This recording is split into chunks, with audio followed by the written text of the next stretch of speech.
Bonjour à toutes et à tous. Merci d'être venus. On ne va pas attendre davantage. René. Nous allons démarrer parce que nous sommes contraints par les horaires alloués par cette grande maison, la Maison de la Chimie. Je voudrais d'abord appeler à la tribune les intervenants. Monsieur Henri Guénaud, cher ami, tous ceux qui interviennent,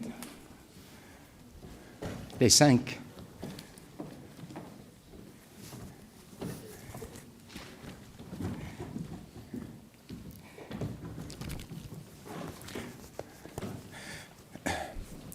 Je ne serai pas long.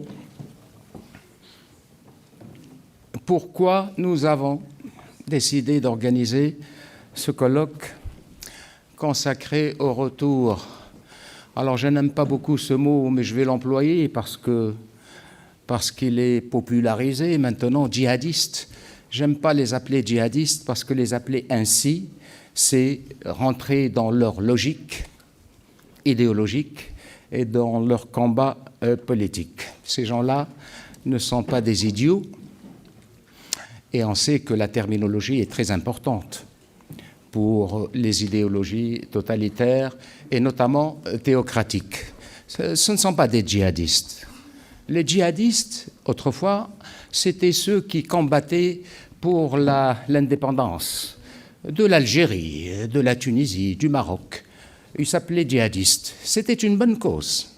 C'était une cause noble, décisive, et pour les coloniser et pour le colon.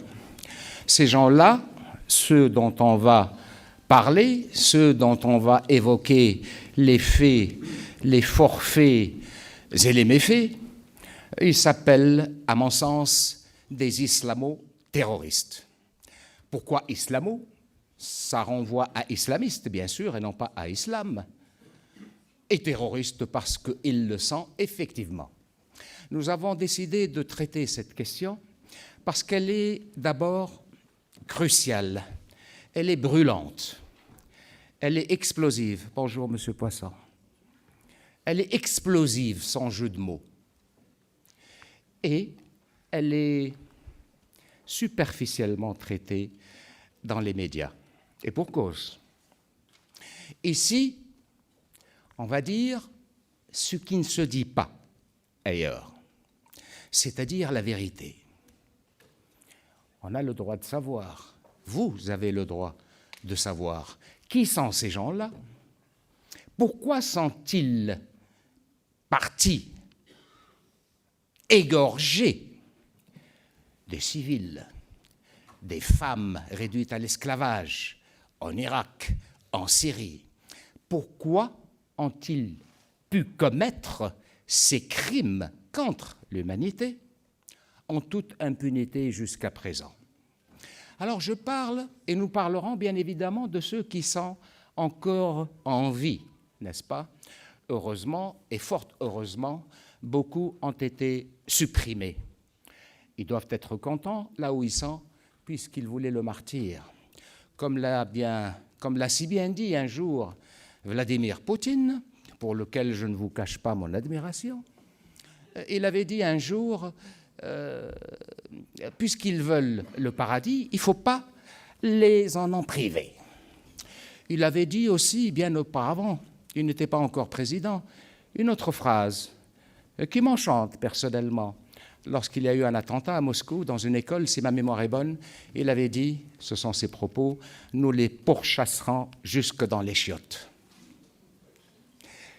Il a tenu parole, notamment en Syrie. Il fait partie des gagnants aujourd'hui, mais pas dans le sens guerrier du terme et militaire, dans le sens éthique aussi. Dans le dossier qui vous a été remis à l'accueil, je me suis permis d'adjoindre un certain nombre d'articles plus ou moins anciens. Le dernier, il remonte à hier ou avant-hier. Et j'avais parlé de Vladimir Poutine dans l'un de mes articles, défenseur des valeurs occidentales. En Syrie, il l'a été. certains pays du monde occidental ont été malheureusement, et je le dis avec beaucoup d'affliction, malheureusement, non seulement ils ont été du mauvais côté de l'histoire, mais ils ont été du côté de la barbarie et non pas de la civilisation.